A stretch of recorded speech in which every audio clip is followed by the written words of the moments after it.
Frozen earth, howling winds, a silence broken only by the splintering of ancient trees. Between the 17th and 19th centuries, Russian settlers in the vast, unforgiving expanse of the north faced a winter that was not just a season, but a 6-month siege. Temperatures plunged to -50 degrees Fahrenheit, -45 degrees Celsius, burying the landscape under 10 feet, 3 meters, of snow and isolating families for months on end. A modern, centrally heated home would hemorrhage heat through its thin walls, its pipes would burst like artillery shells, and its rigid foundation would crack under the immense pressure of the heaving, frozen ground. These builders, using little more than an axe and the wisdom of their ancestors, created homes that could maintain a stable, warm temperature from a single daily fire. They built walls that grew tighter and stronger over time, and foundations that floated on the frozen earth like a boat on water. They understood that a house was not just a collection of materials, but a system where every element worked in harmony, from the moss between the logs to the spirit believed to dwell by the hearth. But what were these forgotten principles? How could a simple log cabin outperform a modern insulated house in the harshest of climates? And what invisible force ensured a level of craftsmanship that modern construction often lacks? From timber in the forests to stone in the mountains, every culture built to survive. This is Timber and Stone. Number 1, the Russian stove, Pech, a 4-ton thermal battery. A family huddles not around, but on a colossal structure of clay and brick that dominates their single-room home. The Russian Pech weighs up to 4 tons and operates on a principle modern heating has abandoned: thermal mass storage. Fired only once daily, it would consume a load of wood for a few hours, its massive core soaking up heat like a sponge.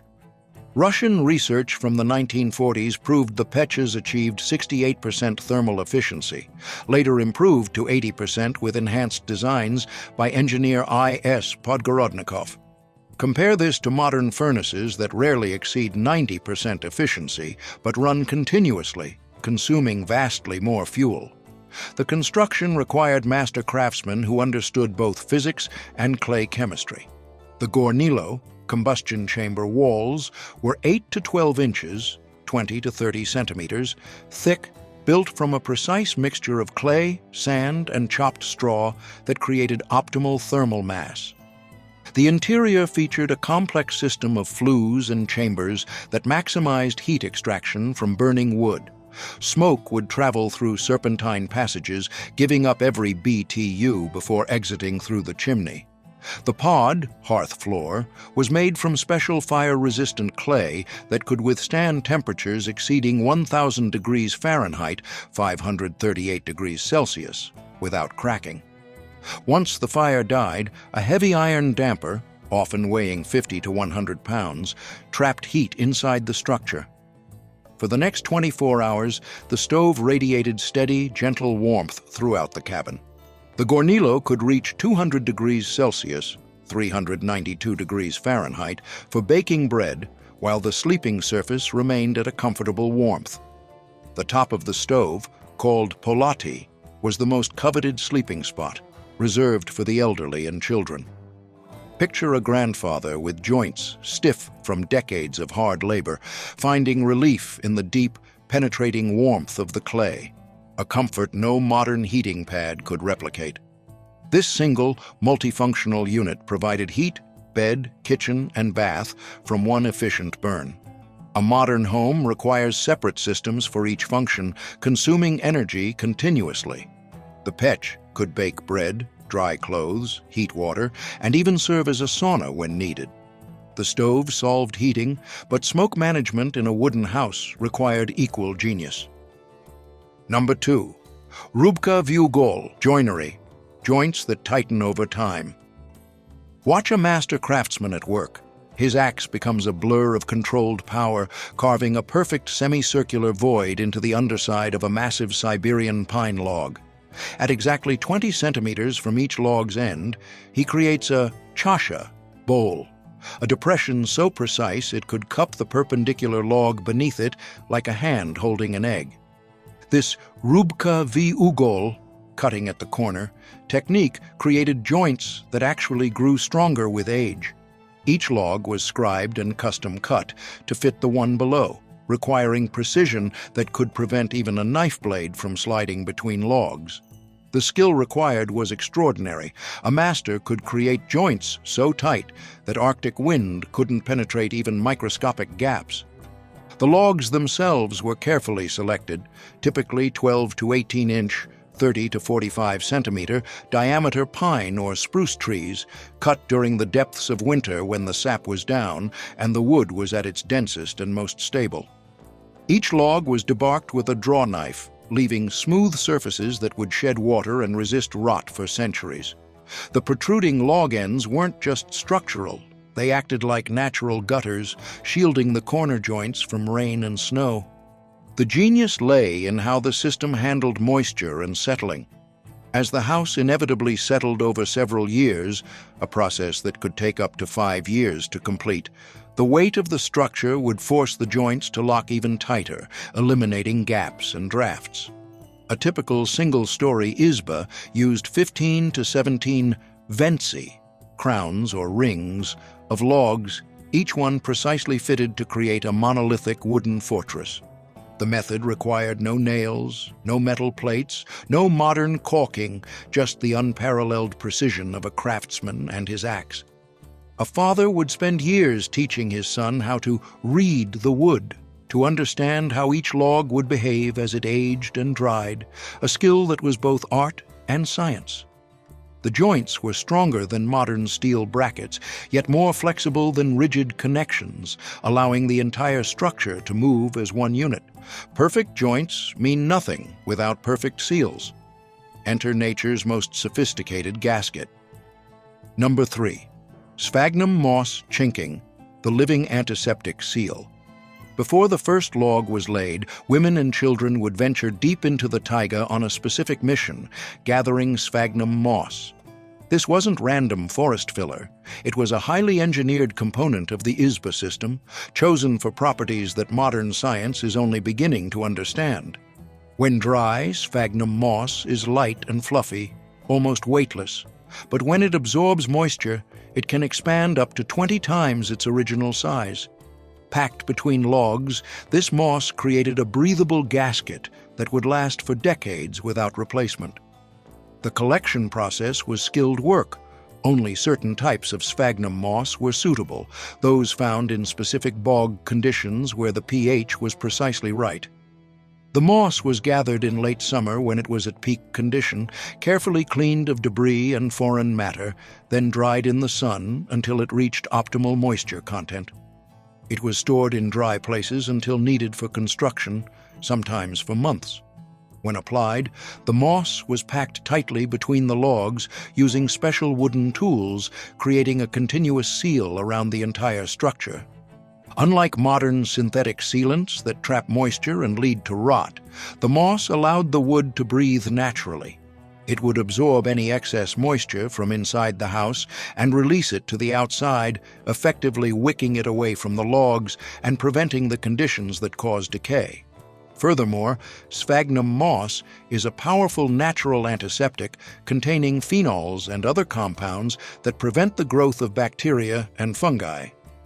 During World War I, sphagnum moss was actually harvested and used as wound dressing because of its remarkable antiseptic properties, the same properties that kept Izba logs healthy for centuries.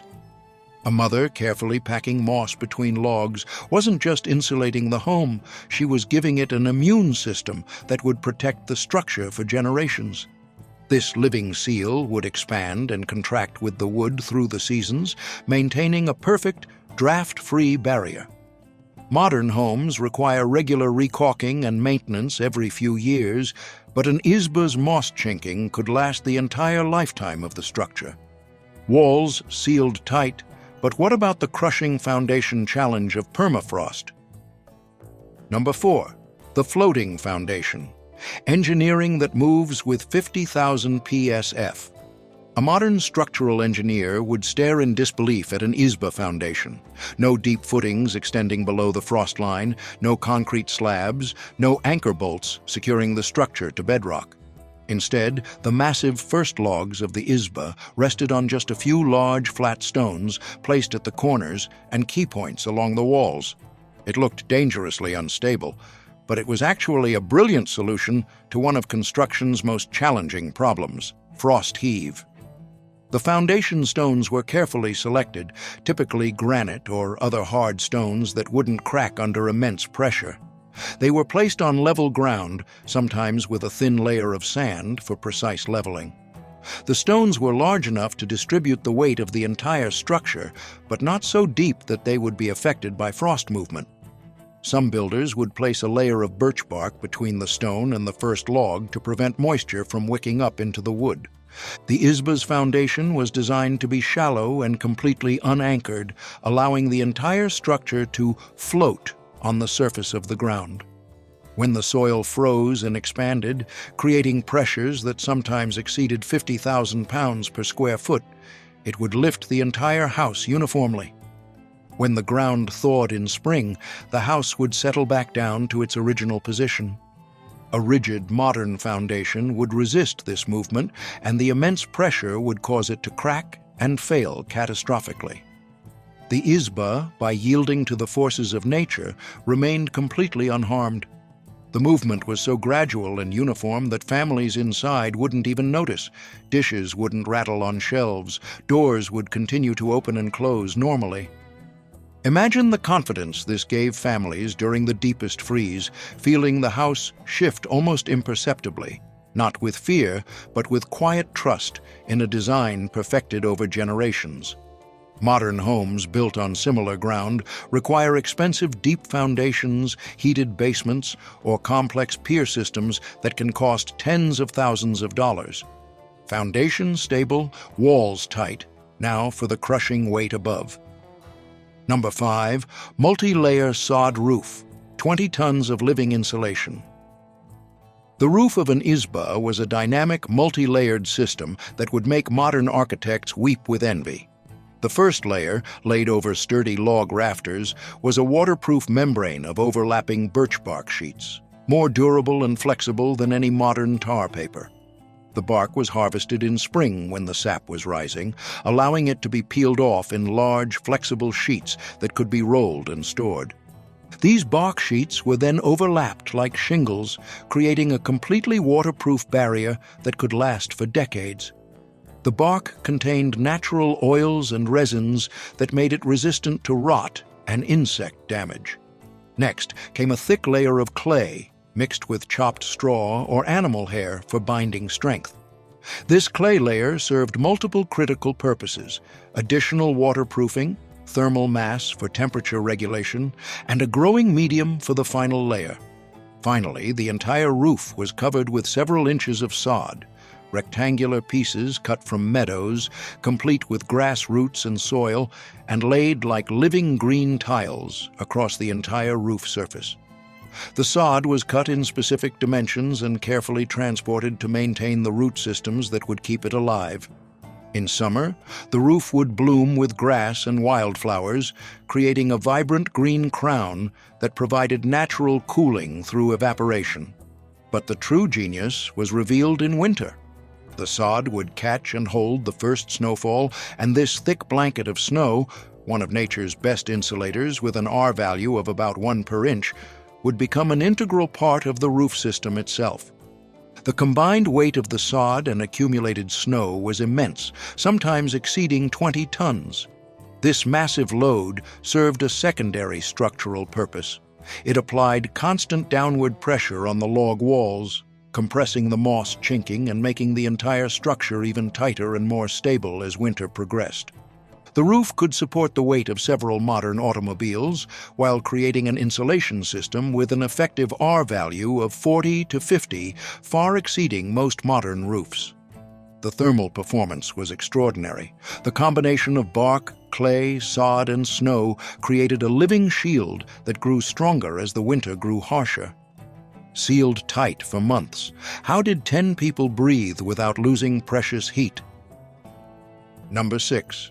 The Domovoi, Ancestral Quality Control. Behind the massive stove, in the shadows of the hearth, was believed to live the Domovoi, the ancestral spirit of the home. He was not a ghost to be feared, but a guardian to be respected, demanding nothing less than perfection in every aspect of construction and maintenance. The Domovoi was the embodiment of family ancestors, watching over the household and ensuring its prosperity and safety through exacting standards. The Domovoi was described as a small, hairy creature about the size of a child, with glowing eyes and hands covered in thick fur. According to tradition, he would emerge at night to inspect the work, running his hairy hands along every joint, checking every detail with the critical eye of a master craftsman.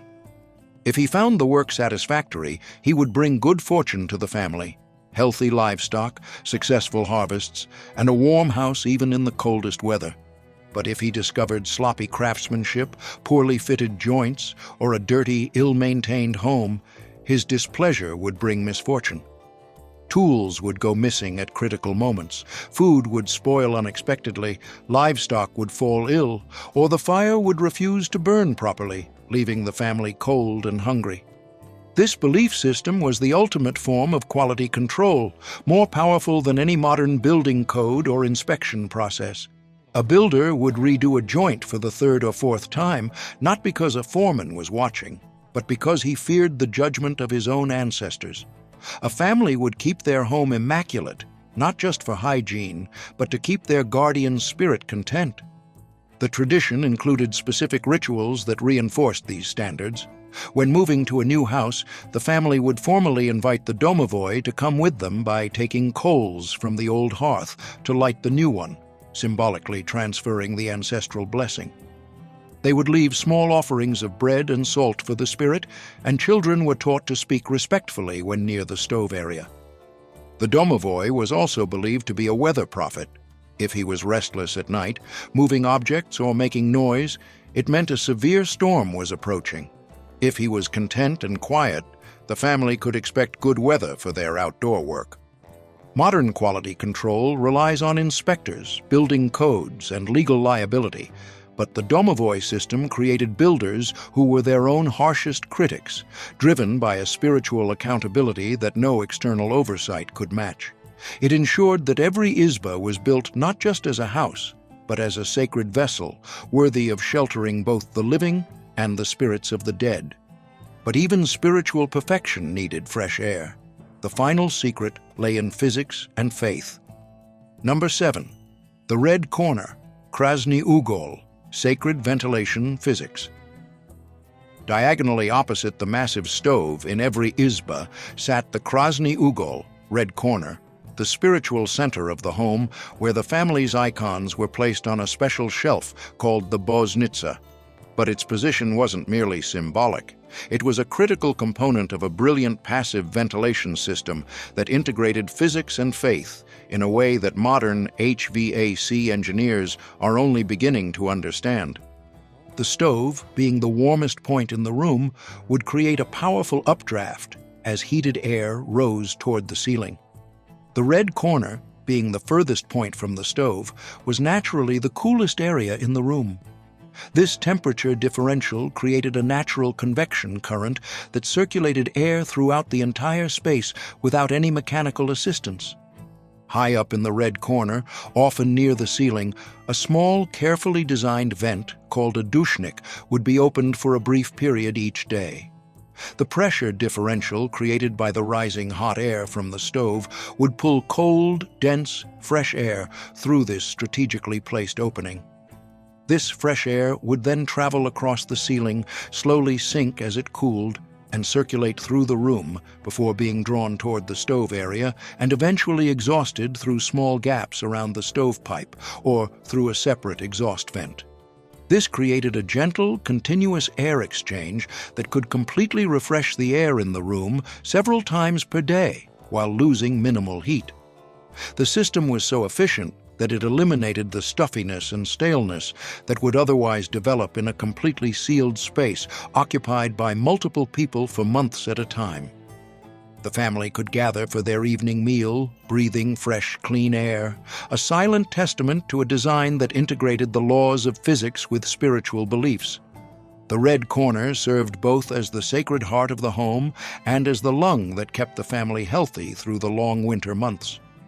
Modern homes require complex mechanical ventilation systems with heat recovery units, powered fans, and sophisticated controls to achieve similar efficiency. The Izba accomplished the same result using nothing but careful positioning, understanding of natural forces, and the spiritual significance that ensured the system was properly maintained. These 7 secrets created homes that consumed only 20 to 30 million BTUs annually, compared to 100 to 150 million BTUs for modern homes in similar climates. The thermal mass of the Pech stored and released heat so efficiently that indoor temperatures remained stable within 5 to 10 degrees throughout the day, while modern homes can fluctuate 15 to 20 degrees between heating cycles. Consider the engineering marvel. A single structure that served as furnace, oven, clothes dryer, water heater, bed warmer, and even bathing facility. The Pech could maintain bread baking temperatures of 400 degrees Fahrenheit, 204 degrees Celsius, in its gornilo, while simultaneously providing gentle sleeping warmth on its piloty surface. Modern homes require separate appliances for each function, each consuming electricity or gas continuously. The structural integrity was equally remarkable. These buildings regularly withstood snow loads that would collapse modern residential construction. The combination of flexible joinery, compressed moss ceiling, and massive roof loads created structures that became stronger under stress rather than weaker. Wind loads that would tear apart modern siding were absorbed and distributed through the monolithic log construction. The durability was equally impressive. While modern homes might last 50 to 100 years with constant maintenance and updates, many Izbas stood for 200 to 300 years with minimal upkeep. The secret was in the materials and methods. Everything was designed to work with natural forces rather than against them. The wood aged and hardened, the joints tightened over time, the moss renewed itself naturally, and the foundation adapted to changing ground conditions. As one 19th-century observer of Russian craftsmen noted, the neatness with which a Russian workman uses his tools is unequaled. In place of the 10 or 12 different instruments which a carpenter in other countries would require, he accomplishes everything with his axe alone. These builders understood that true mastery came not from having more tools, but from understanding materials so deeply that simple tools became extensions of their will. They understood a fundamental truth captured in the old Russian proverb, to dance from the stove, meaning to begin at the beginning, from the heart of the home. The Domovoi, the spirit of the hearth, was a constant reminder that a house was built not just of wood and clay, but of respect for the materials, the environment, and the generations that came before. In Russian folklore, the world tree sheltered all of creation, and these log cabins became their own world trees, sheltering entire bloodlines through the endless winter nights. Every structure tells the story of those who refused to surrender to the elements. Let me know in the comments what impressed you most about these masters of wood and winter. See you in the next episode.